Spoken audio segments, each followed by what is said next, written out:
François Dominique Toussaint L'Ouverture never visited Britain or any of the islands which constituted the British West Indies. However, his influence on the end of slavery in the British Empire and other European countries was most profound. This is because he led the largest and most successful slave revolt in history. Welcome to another episode of the Sankofa Pan-African series. Please, if you have not yet subscribed, take a moment to do so. Thank you. François Dominique Toussaint, who later adopted the name Louverture, is believed to have been born a slave around 1743 on a plantation in Saint-Domingue. Toussaint's parents were people who had been captured from Africa. Some accounts report that he was educated by a man named Pierre Baptiste, who was a free man. He also received some education from Jesuit missionaries and had medical knowledge based on African and Creole herbal medical techniques. Now, Saint-Domingue, as Haiti was then known, produced coffee, sugar, cocoa, indigo, and was one of the most prosperous colonies in the world. However, the wealth of this colony depended on the blood and sweat of African slaves. Now, in spite of all the wealth that was being made by the French and other European colonies in Saint-Domingue, the slaves in this colony suffered some of the worst treatments by both male and female colonizers.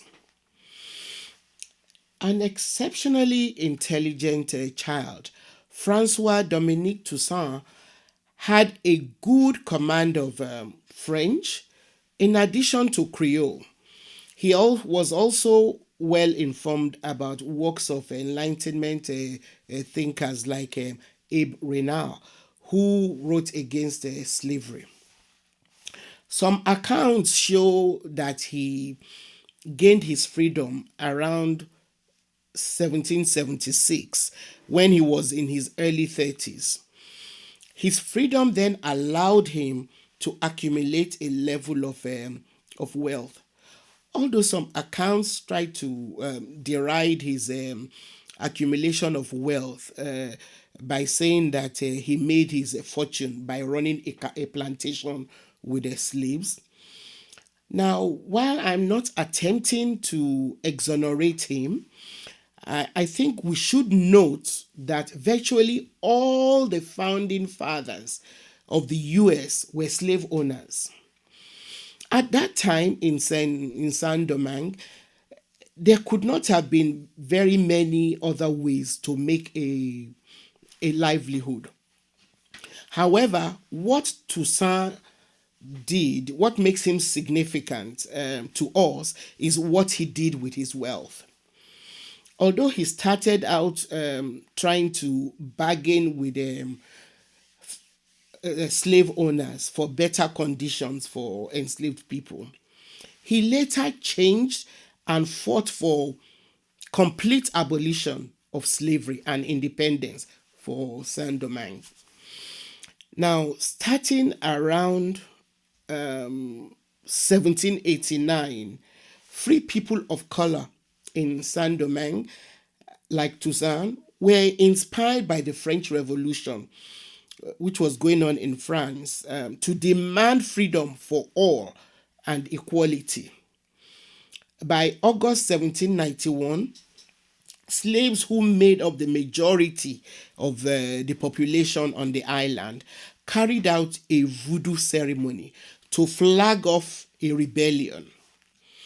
Now, a few weeks after the rebellion started, Toussaint, who was a pragmatic person, joined the rebellion although by then he was already a free man. He started by serving as a doctor to the rebellious troops. And from this position, he rose to be one of the leaders of the rebellion. He rose to become a significant military leader and adopted the name Louverture, which has been translated into English to mean the person who opened the way. So I think the name must have been significant for him because of what he planned to do with the rest of his life. In order to drive home his point about freedom, Louverture used the same language that the revolutionaries in France were using to insist from the monarchs that they wanted to be treated with equality. So he used the same language that French revolutionaries in France used against the monarchic system to argue for the liberation of his own country.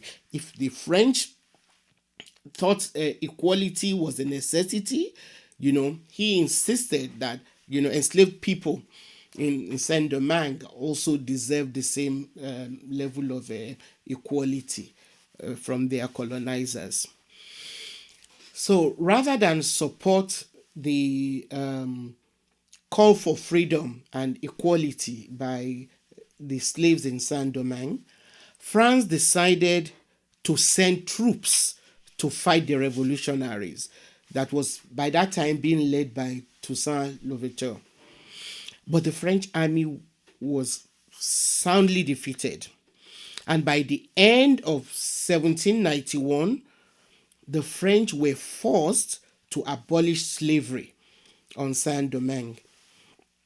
Now, since Spain, Britain, and other European countries which owned slave colonies had not yet abolished slavery at that time, Toussaint believed that the French revolutionaries in France would help him uphold the freedom that he and his people had gained in Saint Domingue. And just as he suspected, as soon as the British saw that the French had been defeated in Saint Domingue, they went all out to try and overtake the colony. Britain invested millions of pounds by sending soldiers to try and capture Saint Domingue and re-enslave the people. This was in 1793. The attempt ended up in an expensive and most humiliating failure for Britain, whose troops were forced to withdraw in 1798. Toussaint's rebels were able to defeat the British using what historian Sudir Hazar Rising describes as psychological warfare. By defeating the British army, Louverture showed Britain what enslaved people who were determined to fight for their freedom could achieve. Out of over 20,000 British soldiers sent to Saint Domingue during the 5 years of fighting, of trying to capture the colony, more than 60% of them were killed. The few who were left, some of the surviving British soldiers, officers, when they returned to Britain, were so overwhelmed by the determination and the way in which the rebels defeated them, that they joined the abolitionist movement because they were convinced that the slaves who had defeated them deserved to be free. They had a right to an ability to run and determine their own affairs. After this victory against the British, the French made Toussaint Louverture deputy governor of the colony. But rather than just rest on the glory of being elevated to the position of deputy governor, he went after and conquered Santo Domingo, present day Dominican, which was then under Spanish rule. He proceeded on conquering that part of the colony. He proceeded to then ban slavery there as well, as a way of kind of maybe celebrating his victory over the Spaniards. Anyway, the revolt which Toussaint led lasted about 12 years, starting in 1791. It was the most sustained and most successful rebellion, slave rising in any part of the world. By 1801, Toussaint Louverture and others fighting for liberation had ended slavery on the island, and he was governor of the entire island, made up of French Saint Domingue and Santa Domingo.